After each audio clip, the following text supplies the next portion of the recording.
तो एवरीवन, आज हम directorate of education GNCT of Delhi की वर्कशीट 57 करेंगे 29 दिसंबर की, साइंस की, क्लास 9th की। एटम एंड मॉलिक्यूल्स में आज हम मोलर मास के बारे में जानेंगे।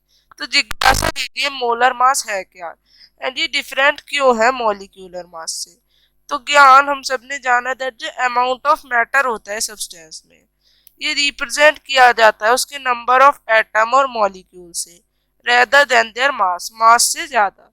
तो this amount expressed in term of moles, इसीलिए इसको मोल्स में डिस्क्राइब करते हैं। सिमिलरली जो मास होता है वन मोल का, वो होता है मोलर मास, जो कि इक्वल होता है टू द रिलेटिव एटॉमिक और molecular mass of the atom और मॉलिक्यूल, जो कि इक्वल होता है किसके, मॉलिक्यूलर या एटॉमिक मास के, किसी एटम और मॉलिक्यूल के। इन मोलर मास हम जो इसे मेजर करते हैं ग्राम एटॉमिक मास के रूप में। मोलर मास को ग्राम एटॉमिक मास भी कहा जाता है। तो आगे बढ़ते हैं।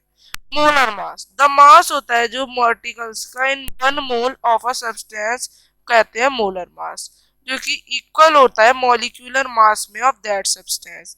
इसे हम m से रिप्रेजेंट कर सकते हैं। तो जो मास होता है वन मोल पार्टिकल का, ये होता है 6.022 into 10⁻23 particle of a substance.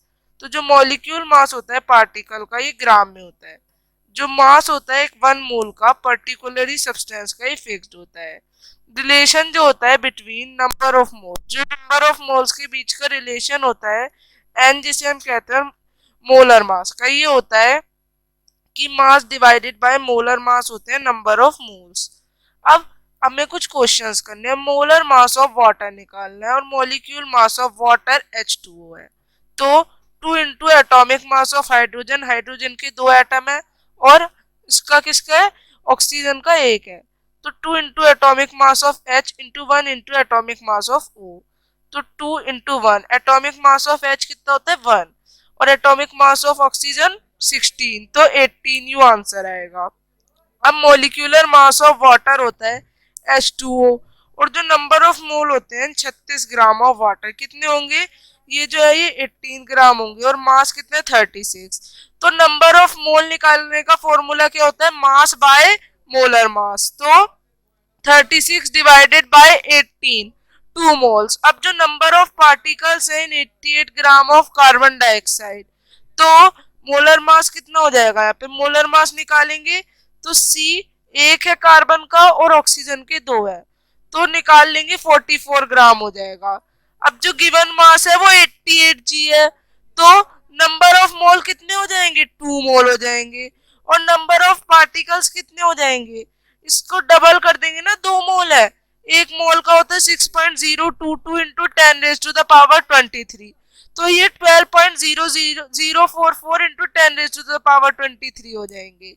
अब डिफाइन मोलर मास, तो it is defined as the mass of substance, इसे डिफाइन किया जाता है मास ऑफ सब्सटेंस में फॉर द गिवन अमाउंट, एक गिवन अमाउंट में the amount of molecular atom और कंपाउंड जो प्रेजेंट होते हैं इन 1 मोल ऑफ सब्सटेंस, इसको कहा जाता है, इसकी यूनिट है ग्राम बाय मोल।